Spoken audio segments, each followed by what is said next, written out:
Hello, in this video I'm gonna show you how to install Firefox browser on your NUBIA Red Magic 5S.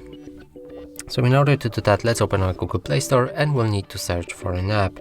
So write Firefox browser, select this app and press install.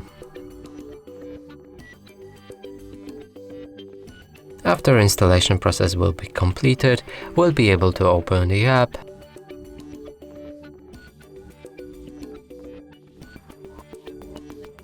Now start customizing it. You can change theme from light to dark or set it automatic.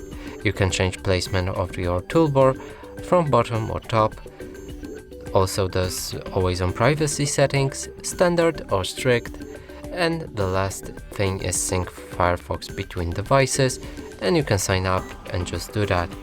You should read this privacy policy notice, and after doing that, start browsing and open any website.